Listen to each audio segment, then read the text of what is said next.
So ito ang ating mga seedling guys sa sigarilyas ay nilagay na natin sa pots. Ayan. Tapos dito tayo nagkuha ng mga garden soil guys sa paligid guys na mataba ang lupa. Oh. Mataba ang lupa. Ayan. So ilagay lang natin sa mga pots.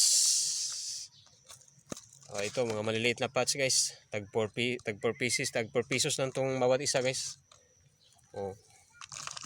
Para lang ito sa seedlings natin guys. Yan, para sa magsiseedling lang tayo guys ba.